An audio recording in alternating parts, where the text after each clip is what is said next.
sorry. What sword you're hearing? I don't. Oh no, sirs. It's because you're scared of the video. I know you should stop the video. There's horse inside. No, we can die. That's a meditation.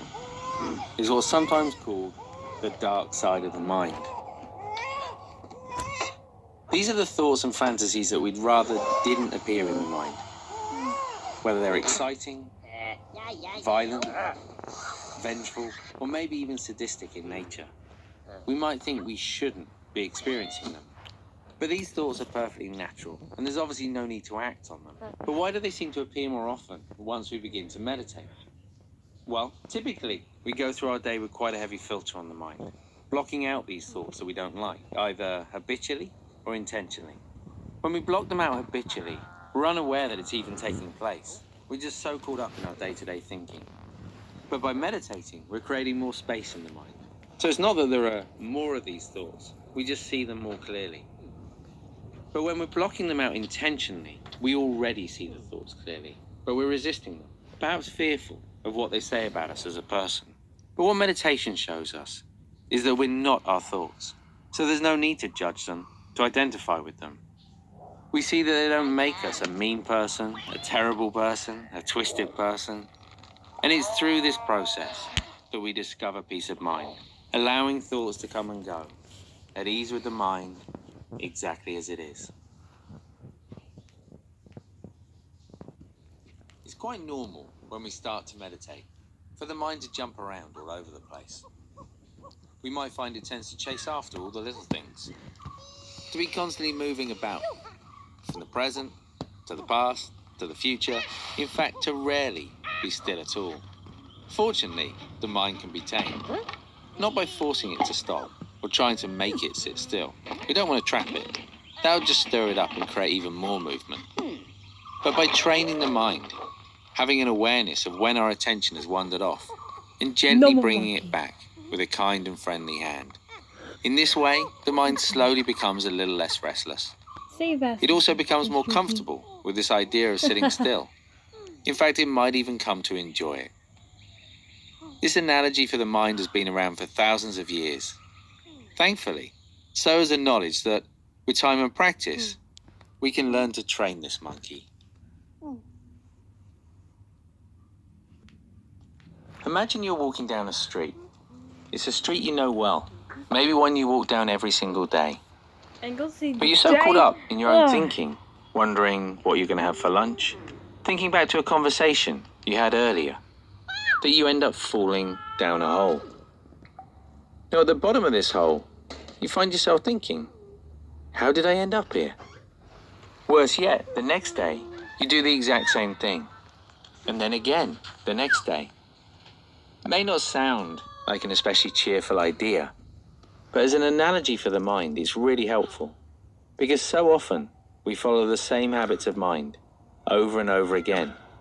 And so we find ourselves in an emotional hole, maybe even a place that's really painful. But imagine if you started just noticing, being more aware of your surroundings. Sure, maybe next time you'd realize a little too late and you'd still end up in the hole again.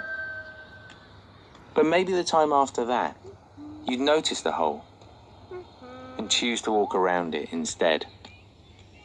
This is what it means to train the mind. This is what it means to have headspace.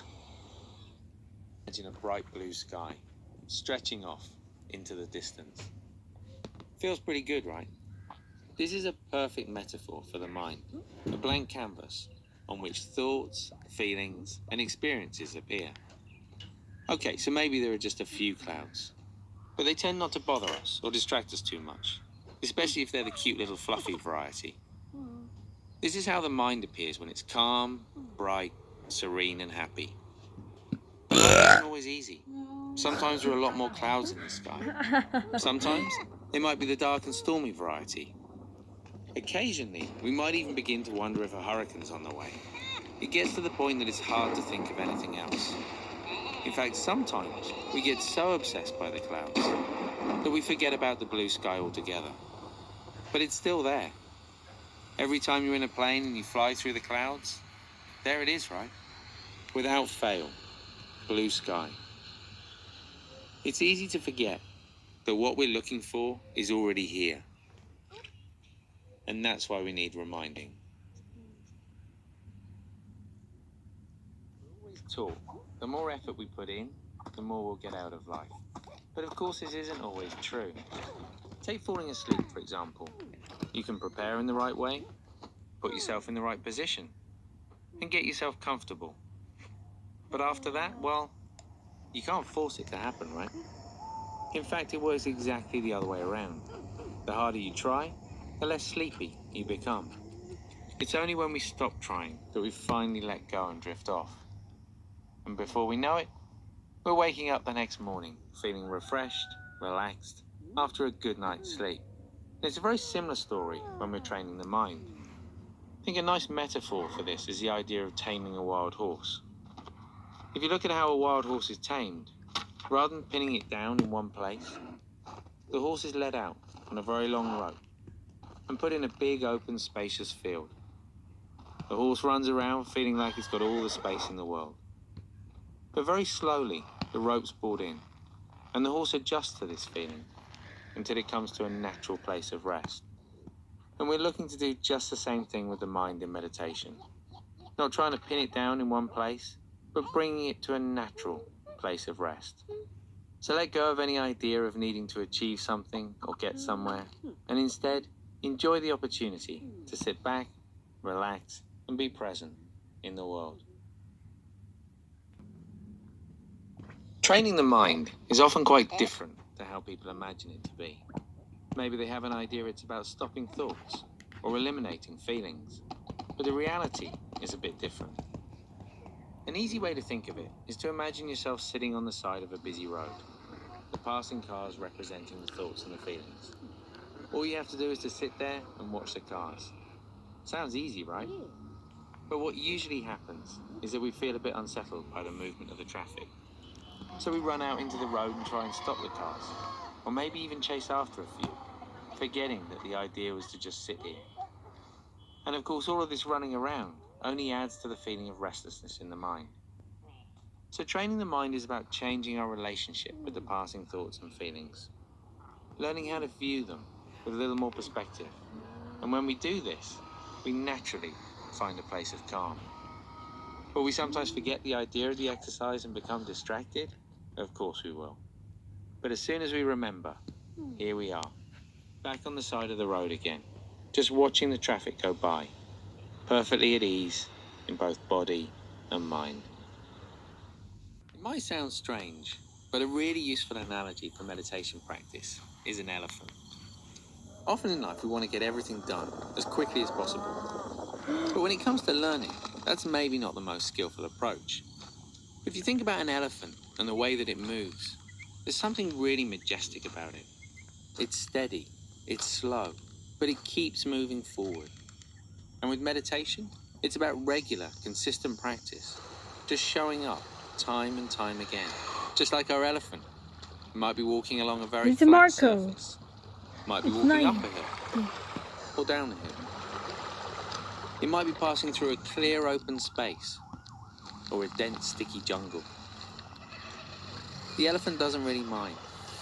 It just focuses on one step and then the next and then the next. If we can bring this quality to our meditation practice, then we don't have to worry about progress or be in a hurry to get anywhere. And we don't have to stop because we've overexerted ourselves. We just keep going with that gentle, steady, consistent effort. Over and over again. Of course, after a little while, we might not be quite so dependent on the instruction, but it's still there if we need it. It gives us a framework to refer to as we continue learning through direct experience. So as you move through these daily meditations, sure, there are some core elements that are ever present. They'll become very familiar, but every single day is different. Because even if you're doing the same technique today that you did yesterday, the mind is different, and therefore the experience is different.